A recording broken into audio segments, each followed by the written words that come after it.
है कि 23 तारीख को ऐतिहासिक फैसला झारखंड इतिहास गढ़ने जा रहा है। रद्द होने की बहुत संभावना है कि उस दिन रद्द की खबर आएगी। और अगर इतना बड़ी सबूत पेश करने के बावजूद अगर रद्द नहीं होती है तो अब छात्र उस दिन से अपना रणनीति तय करेगा और अब सीधे सीएम से बात होगा। जब तक यहाँ पढ़ने वाले मेधावी छात्रों का चयन नहीं करेगा तब तक जेपीएससी क्लीन नहीं हो सकता है। अब जेपीएससी क्लीन करने के नाम से सत्ता सौंपा है तो आपको जेपीएससी क्लीन नहीं कीजिएगा तो जेपीएससी के नाम से ही आपको सत्ता से भी उसको बाहर किया जाएगा। ये मैं खुले तौर पे चुनौती देता हूँ। इसको चुनौती समझिए, खबरदार समझिए, या चेतावनी समझिए मुख्यमंत्री जी। लेकिन ऐसा नहीं चलेगा। इस सौंप दिए हैं, उसके बाद आयोग की तरफ से क्या जवाब मिला? जी, 7वीं पीटी परीक्षा का महाघोटाला का जो आंदोलन चल रहा है 18वें दिन में सारे सबूत जो है आयोग को हम लोग प्रस्तुत कर दिए हैं और आयोग भी इस हम लोग का सबूत को बहुत गंभीरतापूर्वक लिया है और उन्होंने आश्वासन भी दिया है कि सकारात्मक पहल करते हुए जो है कि हम लोग इसमें विचार करेंगे, छात्र हित में, छात्रों का न्याय इसमें किया जाएगा। और उन्होंने ये भी आश्वासन दिया है कि 23 नवंबर को आगामी अध्यक्ष जी से मुलाकात करेंगे और उस दिन बड़ी खबर आने वाली है। तो मैं आपके चैनल से बता देना चाहता हूँ, छात्रों का बहुत उम्मीद जगी है कि 23 तारीख को ऐतिहासिक फैसला झारखंड इतिहास गढ़ने जा रहा है। रद्द होने की बहुत संभावना है कि उस दिन रद्द की खबर आएगी। और अगर इतना बड़ी सबूत पेश करने के बावजूद अगर रद्द नहीं होती है तो अब छात्र उस दिन से अपना रणनीति तय करेगा और अब सीधे सीएम से बात होगा। अब क्योंकि आयोग से बात हो चुका, 18 दिन, 20 दिन, 25 दिन हो जाएगा तब तक। और अगर आयोग इस पर छात्र हित में फैसला नहीं लेगा तो मैं उस दिन से बता दे रहा हूं कि आप सीधा सीएम की तरफ कूच करेंगे और सीएम को आप सीधे कहेंगे छात्र कि आपने छात्र को वादा करके आया था कि मैं जेपीएससी को क्लीन करूंगा, जेपीएससी भ्रष्ट हो गया है। और आपने वोट मांगते समय कहा था कि मेरा घर परिवार से छठी जेपीएससी में ना हो, मैं भगवान से प्रार्थना करता हूँ, इतना भ्रष्ट हो चुका है। अगर पढ़ लिख के भी हो जाएगा तो लगेगा कि ये हेमंत सोरेन ही पैरवी करके करा दिया है, इसीलिए मैं क्लीन करूंगा जेपीएससी को, तभी होगा। मैं मुख्यमंत्री जी को कहना चाहता हूं, आप सिर्फ अध्यक्ष का चेहरा और मेंबर का चेहरा बदल के जेपीएससी को क्लीन नहीं कर सकते हैं। जब तक जेपीएससी आयोग यहाँ फेयर एग्जाम नहीं लेगा, जब तक यहाँ पढ़ने वाले मेधावी छात्रों का चयन नहीं करेगा तब तक जेपीएससी क्लीन नहीं हो सकता है। अगर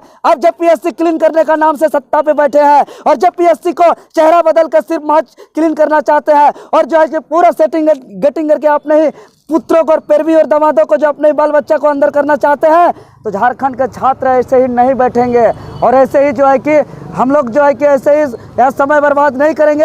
आपको जेपीएससी क्लीन करने के नाम से सत्ता सौंपा है तो आपको जेपीएससी क्लीन नहीं कीजिएगा तो जेपीएससी के नाम से ही आपको सत्ता से भी उसको बाहर किया जाएगा। ये मैं खुले तौर पे चुनौती देता हूँ। इसको चुनौती समझिए, खबरदार समझिए, या चेतावनी समझिए मुख्यमंत्री जी। लेकिन ऐसा नहीं चलेगा। इस राज्य में भ्रष्ट तरीके से यहाँ नियुक्ति और जो है कि सेटिंग गेटिंग नहीं चलेगा जेपीएससी में, क्योंकि जेपीएससी राज्य का बहुत बड़ा मामला है। और ये महज सिर्फ अभी यार मैं तमाम जनता से भी अपील करना चाहता हूँ, यहाँ के 3.25 करोड़ जनता से अपील करना चाहता हूँ, छात्र, नौजवान, किसान, मजदूर, जो बुजुर्ग, जो बुद्धिजीवी हैं, जो समाज सेवी है, उनसे भी मैं एक अपील करना चाहता हूँ कि ये महज अभ्यर्थियों की मामला नहीं है, ये राज्य की भ्रष्टाचार की मामला है।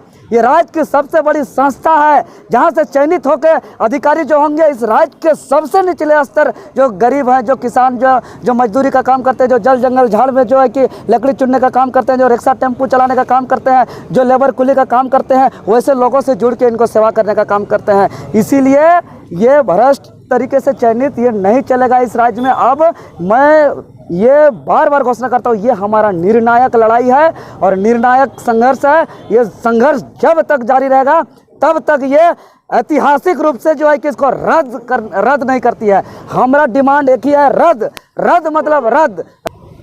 क्या लगता है मैम, 23 तारीख को जो है अभ्यर्थियों के हक में जो है जेपीएससी अपना फैसला सुनाएगी, निर्णय लेगी? उम्मीद तो यही है, क्योंकि हमारे पास जितने भी एविडेंस है वो इसी तरफ इशारा करते हैं कि ये एग्ज़ाम जो है इसमें घोटाला हुआ है, घपलेबाजी हुई है। तो हमें उम्मीद तो यही है कि जैसे हम अपने और भी एविडेंस हम जो है इकट्ठा कर रहे हैं, जुगाड़ कर रहे हैं, तो हमें लगता है कि सारे एविडेंस रखने के बाद जेपीएससी जो चेयरमैन हैं वो हमारे पक्ष में फ़ैसला लेंगे। और साथ में अगर स्टूडेंट्स जो है मोबिलाइज़ हो पाएँ, तकरीबन 2-2,500, 3,000, 4,000 के करीब अगर स्टूडेंट आते हैं तो तो मास मोबिलाइजेशन अगर इतने लार्ज नंबर्स में होता है तो डेफिनेटली एक प्रेशर बिल्ड करेगा और इस प्रेशर बिल्डिंग की वजह से बहुत हद तक हमारे हक़ में फ़ैसला होने वाला है। इसीलिए मैं दरख्वास्त करती हूँ जितने भी व्यूअर्स हैं जो हमें सुन रहे हैं, जितने भी कैंडिडेट्स हैं जो इफेक्टेड हैं, नॉन इफेक्टेड ऑल्सो, कि वो लोग सारे लोग JPSC में आएँ, JPSC कार्यालय के बाहर आएँ 23 तारीख को 11 बजे, सो दैट हम लार्ज नंबर्स में यूनाइट हों, इकट्ठे हों और अपनी आवाज़ जो है ज़ोरदार तरीके से रखें ताकि JPSC हमारी बात सुने। आज आप लोग मुलाकात के लिए गए हुए थे, आप लोगों ने जो प्रमाण था वो भी आयोग को सौंपा, उस पर वो बातचीत क्या की है, उस पर वो क्या बोले? हाँ, उनका क्या कहना था? जी, जैसे हमने प्रमाण दिया तो वो स्पीचलेस हो गए। उन्होंने कहा कि ठीक है, इस पे जो है कट ऑफ जारी करवाया जाएगा और दूसरा कि रिजेक्शन लिस्ट भी जारी करवाया जाएगा। तो देखिए, जहाँ तक आप लोगों का जो सवाल है कि यहाँ पे 100 कितने नंबर वाले थे? 115 वाले 115 वाले जो है पास करते हैं, 115 वाले पास कर रहे हैं और 135 वाले फेल कर रहे हैं, तो इस पर उनके तरफ से क्या जवाब आया? उन्होंने कहा कि इस पे वो कट ऑफ जारी करवाएंगे क्योंकि यहाँ पे कहीं ना कहीं डिस्क्रिपेंसी उनको भी दिख रही है साफ साफ, यहाँ पे तो वो झुटला नहीं सकते हैं क्योंकि एविडेंस है। तभी उन्होंने कहा कि इस पे कट ऑफ जारी करवाएंगे और दूसरा रिजेक्शन जो लिस्ट है वो भी जारी करवाएंगे। और तभी उन्होंने कहा कि आपकी मीटिंग जो है अमिताभ चौधरी से करवाएंगे 23 तारीख को दिन के 12 बजे। उम्मीद है कि 23 तारीख को जो है आप लोगों के हक में? जी, उम्मीद तो बहुत है, भरपूर उम्मीद है। बस ये है कि स्टूडेंट मोबिलाइज हो सके, वो सारे लोग आएँ जो भी इससे अफेक्टेड हैं, सारे लोग आएँ। इनफैक्ट मैं तो गार्जियन से भी, जितने पेरेंट्स हैं उनसे भी यही रिक्वेस्ट करूँ कि वो भी अपने बच्चों के हक़ के लिए सामने आएँ, सिस्टम के ख़िलाफ़ वो भी आएँ, लड़ें, क्योंकि ये सिर्फ JPSC का मामला नहीं है, ये और भी सारे जो सिस्टम से जो भी इंस्टीट्यूशंस हैं सबका सेम ही मामला है और लोग अफेक्ट हो रहे, चाहे इस तरीके से या उस तरीके से, people are getting affected. That is why I request everybody of people of Jharkhand to come forward and put up their grievances. देखिए, एक रामधारी सिंह दिनकर ने कहा है कि जब नाश मनुष्य पर छाता है पहले विवेक मर जाता है। तो जो भी संबंधित आयोग हैं उसके आका हैं, मुझे लगता है कि ये मस्तिष्क जो है ना वो काम करना अब बंद कर चुका है, क्योंकि विनाश काले विपरीत बुद्धि है ना, जो सबूत देना था हम लोगों ने दे दिया है, ठीक है, और कोई संतोषजनक जवाब हमें नहीं मिला है, ठीक है। ये जो लड़ाई है ये महज अनुत्तीर्ण विद्यार्थियों की नहीं है, उनके दिमाग में बैठा हुआ है कि हम लोग फेल कर गए इसलिए आंदोलन कर रहे हैं। साहब, फेल हमें परीक्षा ने नहीं किया है, फेल किया आपके भ्रष्ट सिस्टम ने। और हमारी लड़ाई आपसे नहीं है पर्टिकुलरली, हमारी लड़ाई सिस्टम से है। ये धरती जो है, जो सरकार अभी माननीय मुख्यमंत्री जी हैं वो अपने आप को कहते हैं कि हम आंदोलनकारी परिवार से हैं। आप पोस्टर देखेंगे रोड पे तो लगा हुआ है कि आंदोलनकारी आंदोलनकारी। तो ये धरती आंदोलन की है। अगर आज अभी हम चुप रहे ना तो आने वाली पीढ़ियाँ कोसेंगी हमें, क्या जवाब देंगे उन्हें? आने वाली तमाम परीक्षाएं, अभी JPSC परीक्षा है, इसमें तो 3 परीक्षाएं होती हैं ना, अभी JSSC परीक्षा है, हड़बड़ी देखिए, एक ही परीक्षा में जॉब देंगे आप, ऑफिसर बनाएंगे, और एक परीक्षा में क्या हाल होगा आप समझ सकते हैं। तो ये लड़ाई सिर्फ आज के लिए नहीं है, ये लड़ाई बहुत लंबी चलने वाली है और ये ऐतिहासिक लड़ाई साबित होने वाली है। हमें ये कहने में बिल्कुल अतिशयोक्ति नहीं होगी कि एक बार फिर से उलगुलान करने की ज़रूरत है। 23 तारीख को महाजुटान रखा है हमने, 23 नवंबर को JPSC कार्यालय के बाहर।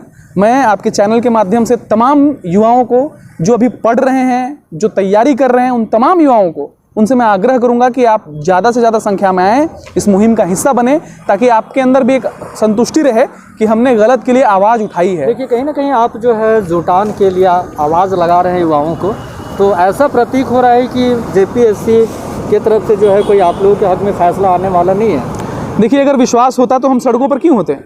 सड़कों पर अगर हम हैं तो कारण ये है कि हमारी मांगे रखी ही नहीं जा रही है, हमें तवज्जो ही नहीं दिया जा रहा है। और कहते हैं ना, भगत सिंह ने कहा था कि बहरों को सुनाने के लिए धमाके की ज़रूरत होती है। तो हमको लग रहा है कि ये लोग चाह रहे हैं कि कुछ ऐसा हो, हम उग्र हों। लेकिन साहब, आपको बता दूं कि हम वैसे विद्यार्थी हैं, हमें राजनीति करने में मजबूर मत कीजिए। और हम कानून के दायरे में रहकर जो भी करेंगे, कानून के दायरे में रहकर करेंगे। हम गांधी प्रतिमा के नीचे खड़े हैं, हम अहिंसा के सख्त हम पुजारी हैं अहिंसा के। तो हम कोशिश करेंगे कि जो भी चीज़ें हों वो कानून के दायरे में हो और हमारी जायज़ मांग है वो पूरी हो।